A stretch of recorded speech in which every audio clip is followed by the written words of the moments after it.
नमस्कार, मैं ऋचा सिंह और आप देख रहे हैं सी न्यूज भारत। वक्त हो चुका है न्यूज बुलेटिन का। इस बुलेटिन में बात करेंगे हापुड़ की, जहां विवाहिता ने अपने पति सहित ससुराल जनों पर दहेज मांगने, छेड़छाड़ व हत्या के प्रयास का लगाया आरोप। आगे बात करेंगे समस्तीपुर की, जहां राणा पब्लिक स्कूल के कई छात्र एवं छात्राएं ताइक्वांडो प्रतियोगिता के लिए हुए चयनित। साथ ही आगे चर्चा होगी तरहसी की, जहां साप्ताहिक बाजार आ रहा टेम्पो पलटा, वहीं आधा दर्जन लोग हुए जख्मी। और भी तमाम खबरों पर आइए करते हैं विस्तार से चर्चा। जनपद हापुड़ के थाना बाबूगढ़ में तहरीर देकर एक विवाहिता ने अपने पति सहित परिवार के कई लोगों पर दहेज मांगने, छेड़छाड़ व हत्या के प्रयास का मुकदमा दर्ज कराया है। आपको बता दें कि असरा मुरादपुर निवासी एक युवती की शादी 11 दिसंबर 2020 में थाना बाबूगढ़ क्षेत्र के बचलोता गांव में सुमित चौधरी के साथ हुई थी। पीड़िता की माने तो शादी के बाद से ही पति सुमित सहित सास, ससुर, जेठ, जेठानी व ननद शादी में मिले स्त्री धन से संतुष्ट नहीं थे, जिसको लेकर पीड़िता के साथ मारपीट किया करते थे। साथ ही पीड़िता से ये लोग एक स्विफ्ट कार व 5 लाख दहेज की मांग कर रहे थे। पीड़िता ने जब अपने परिवार के हालात इस तरह की न बताकर मायके वालों से मांगने से इनकार कर दिया, तो दहेज के लोभी पीड़िता को प्रताड़ित करने लगे। शादी के 3 साल के दौरान पीड़िता एक बार गर्भवती भी हुई, जिसके बाद पीड़िता को गर्भपात की दवाई देकर उसका गर्भपात करा दिया गया। साथ ही दहेज की मांग पूरी न होता देख आरोपी जेठ पीड़िता के साथ छेड़छाड़ करने लगा। वहीं अब पुलिस ने पीड़िता की शिकायत पर गंभीर धाराओं में पति सहित ससुराल के अन्य लोगों पर मुकदमा पंजीकृत कर आगे की कार्यवाही में जुट गई है। आइए जानते हैं इस विषय में पीड़िता का आगे क्या कुछ कहना है। सर, मेरी शादी को 3 साल हो गए। जब से मेरी शादी हुई है, जब से इन्होंने मुझे भूखा प्यासा रखा। भूखा प्यासा रखने के बाद इन्होंने मुझे दवाई भी दे दी। सर, ये दहेज मांगते हैं।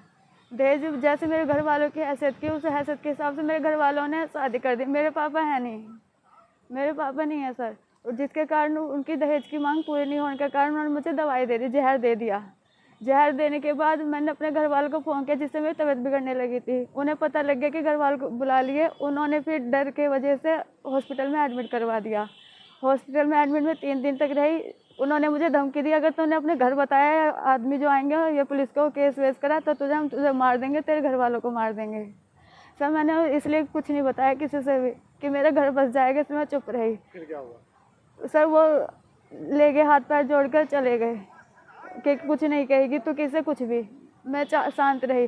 घर ले जाकर वही मारपीट, फिर से वही। मेरे एक जेठ हैं जिसका नाम सचिन चौधरी है, वो आए दिन धमकी देते हैं, मार पिटाई भी करते हैं। मेरे पति भी मार पिटाई करते हैं। खाने पीने के लिए कुछ नहीं, एक कमरे में बंद रहती हूँ। जिसके मेरे जेठ सचिन मुझे अकेले को देखकर उन्होंने कई बार छेड़खानी करने की भी कोशिश करी है। छेड़खानी करने के बाद मैंने इसकी सूचना अपने ससुराल में सबको दी, अपने हस्बैंड को, अपने सासू माँ को, लेकिन उन्हें उससे कुछ नहीं कहा और मेरे साथ मार पिटाई फिर से शुरू कर दी। खाने के लिए किसी ने कुछ नहीं करा। उसके बाद कह रहे तो झूठ है, मार पिटाई, खाने के लिए कुछ नहीं, एक कमरे में बंद। अब मैं अपने घर आई थी, बहन की शादी थी। उसके बाद मैं अपने घर आई। घर आने के बाद फिर मैं दोबारा ससुराल गई। ससुराल में मार पिटाई करके घर से भगा दिया। सर, मैं हाथ जोड़ के रिक्वेस्ट है, मैं अपने ससुराल जा। सर, वो यूपी पुलिस में है। मैं एक बार प्रेग्नेंट हुई थी तो उन्होंने मुझे दवाई लाकर दे दी।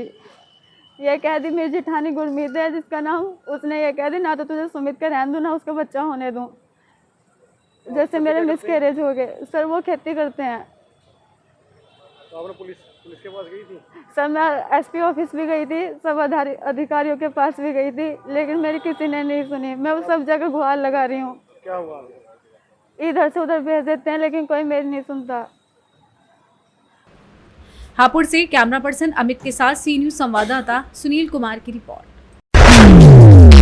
राजस्थान में JVVNL को करोड़ों का चूना। बता दें, लाइनमैन की मिली भगत से किसी को पेंडिंग यूनिट तो किसी का मीटर जला दिया जाता है।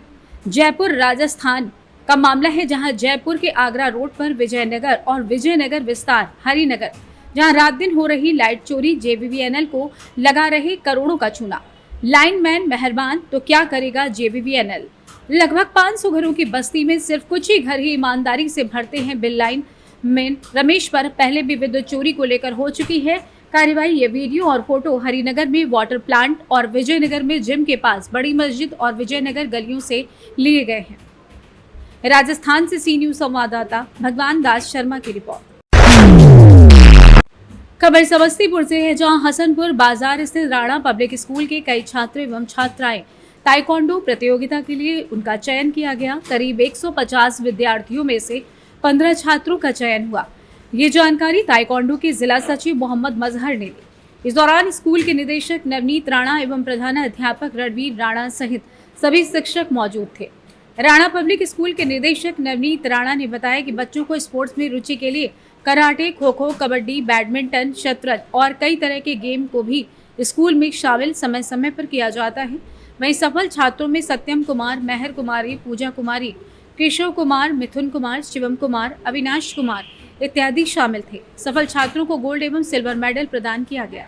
क्या कार्यक्रम का आयोजन किया गया था बच्चों के बीच? सर, ये ताइक्वांडो का डिस्ट्रिक्ट गेम था। जिस तरह हम लोग स्टेट खेले जाएंगे तो उससे पहले डिस्ट्रिक्ट गेम खेलते हैं और डिस्ट्रिक्ट के बच्चे का सिलेक्शन होता है। जो बच्चे गोल्ड मेडल आते हैं उसका सिलेक्शन को स्टेट के लिए क्वालिफाइड हो जाते हैं बच्चे। इसलिए हम लोग कोई डिस्ट्रिक्ट में खेले थे।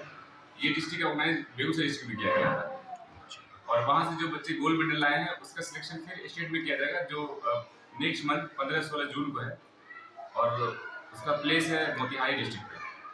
तो राणा पब्लिक स्कूल के कितने बच्चे उसमें? राणा पब्लिक स्कूल के 7 बच्चे थे और जो डायरेक्टर सर हमारे, उनका बहुत बहुत थैंक यू। उन्होंने सपोर्ट किया और बच्चे को आगे बढ़ाने के लिए जो मतलब कॉपरेट किए हैं वो बच्चे तो रेडी नहीं हो रहे थे, उनको समझ भी नहीं आ रहा था, लेकिन फिर भी सर कॉपरेट किए हैं बच्चे को आगे बढ़ाने के लिए। और उन पेरेंट्स को भी थैंक यू बोलेंगे कि पेरेंट्स ने चाहा तो वहाँ तक पहुँचे हम लोग। और 7 बच्चे में से 1 गोल्ड मेडलिस्ट है। ये सर बहुत बड़ा अचीवमेंट है हम लोगों के लिए और हमारे हिसाब से स्कूल के लिए बड़ा अचीवमेंट है सर। क्या नाम है आपका? मेरा नाम सर इकबाल है, मैं कोच हूँ। जी सर, ये बताइए आपके विद्यालय में क्या कार्यक्रम का आयोजन किया गया था और बच्चों के द्वारा क्या मेडल प्राप्त किया गया? मेरे विद्यालय में बच्चों ताइक्वांडो चैंपियनशिप में भाग लिया गया, जिसमें बच्चों ने अच्छी खेल का प्रदर्शन किया, जिसमें बच्चे गोल्ड मेडल, सिल्वर मेडल और ब्रॉन्ज मेडल जीता। तो बच्चों में सर्वांगीण विकास के लिए आप लोग हमेशा इस तरह का कार्यक्रम करवाते रहते हैं क्या?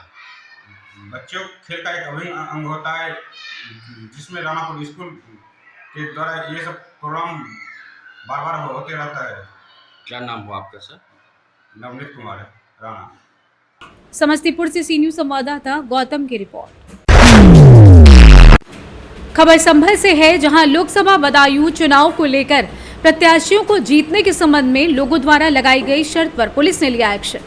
बता दें, पूरा मामला बीते दिनों का है, जहां भाजपा प्रत्याशी एवं सपा प्रत्याशी के बीच 2,30,000 रुपए की शर्त लगी। जानकारी के मुताबिक संभल के थाना रजपुरा के गांव फतेही नासिर में 2 लोगों के बीच 2,30,000 रुपए की शर्त लगी। बदायूं सपा और बीजेपी के प्रत्याशियों पर हार जीत को लेकर और पहले भी बदायूं क्षेत्र में भी वकीलों द्वारा अपने अपने प्रत्याशियों को जीतने की शर्त लगा चुकी है। इसी संबंध में पुलिस प्रशासन ने क्या कुछ कहा, आइए जानते हैं। कल ये थाना रजपुरा में एक सूचना प्राप्त हुई कि बदायूं लोकसभा सीट पर हार जीत को लेकर स्टाम्प पेपर पर कुछ लोगों ने शर्त लगाई है।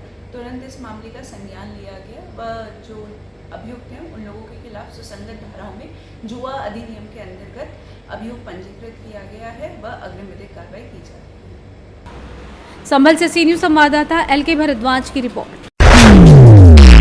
पलामू जिले के तरहसी प्रखंड के श्रीकेदान एवं भरतपुर के सिवाना पर गुरुवार को एक टेम्पो अनियंत्रित होकर पलट गया, जिससे उस पर सवार आधा दर्जन लोग भरतपुर के बरवाही टोला निवासी जख्मी हो गए। सभी को इलाज के लिए प्राथमिक स्वास्थ्य केंद्र में भर्ती कराया गया है, जहां से 3 की गंभीर स्थिति को देखते हुए मेदिनी नगर MRMCH रेफर कर दिया गया है। सभी लोग साप्ताहिक बाजार करने के लिए तरहसी मुख्यालय में लगने वाले बाजार आ रहे थे। जख्मी लोगों में 35 वर्षीय मुनिया देवी पति प्रमोद भुइयां, 50 वर्षीय प्रभु भुइयां, 45 वर्षीय कमोदा देवी पति वकील भुइयां एवं संगीता देवी, प्रेमनी देवी व चांदनी देवी शामिल हैं। इनमें से मुनिया देवी, प्रभु भुइयां एवं कामोदा देवी को रेफर कर दिया गया है। मुनिया के कान से ब्लड निकल रहा था। घटना की सूचना मिलने पर तरहसी थाने से पुलिस अवर निरीक्षक बालाकृष्णा ने जख्मी का बयान लिया है। मामले की छानबीन में जुटे हुए हैं। पलामू से सी न्यूज संवाददाता सत्येंद्र विश्वकर्मा की रिपोर्ट। फिलहाल न्यूज बुलेटिन में बस इतना ही। देश दुनिया की तमाम खबरों की जानकारी के लिए बने रहिए सी न्यूज भारत के साथ। हर खबर आपके साथ, आपके हाथ।